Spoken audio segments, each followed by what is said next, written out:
A man checks into a cheap motel for the night, expecting nothing more than a few hours of sleep before hitting the road again. But by morning, he's so shaken by what happens inside his room that he refuses to ever stay in a motel again. And the scariest part, he wasn't the first person to experience it, and he won't be the last. Before we get into it, if you enjoy true scary stories that will keep you up at night, be sure to hit that like button and subscribe. Now, let's get into it. Warning: the following video contains intense scenes, unsettling imagery, and frightening moments that may not be suitable for all audiences. Viewer discretion is strongly advised. Proceed if you dare. It was late, and Mark Reynolds had been driving for hours.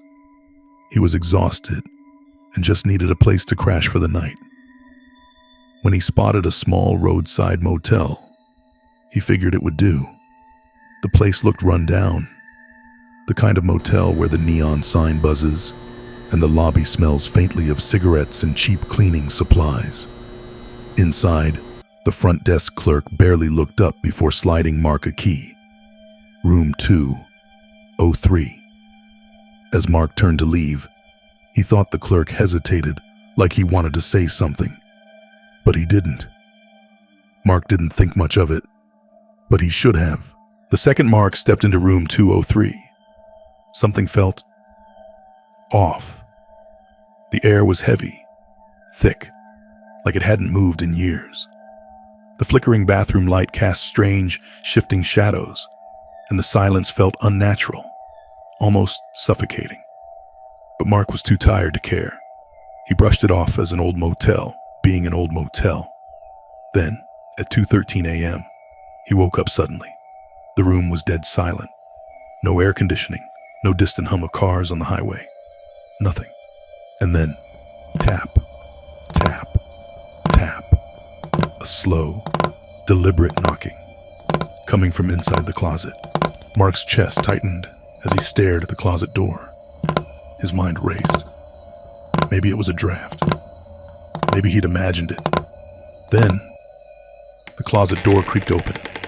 A shadowy figure stood inside. It was tall, its features barely visible in the darkness, but Mark could see enough. And then, it stepped forward. Mark lunged for the bedside lamp, flooding the room with light. And the figure was gone. The closet, completely empty. The door hung open, gently swaying, as if someone had just stepped out. Mark didn't sleep.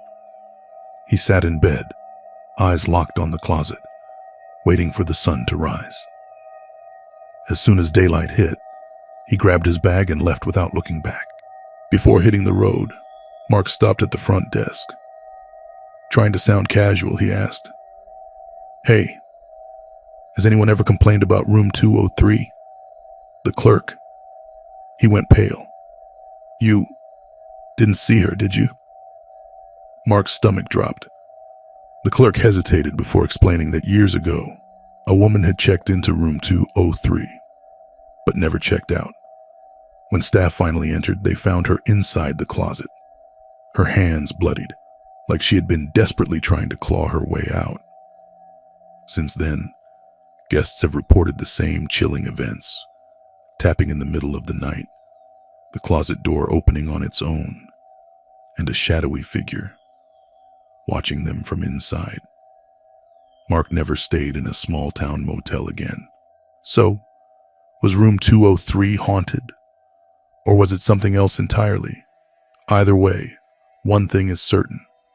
Mark wasn't the first to experience it, and he definitely won't be the last. If you enjoyed this story, make sure to hit that like button and subscribe for more terrifying true stories. And let me know in the comments, would you stay in room 203? Until next time, sweet dreams.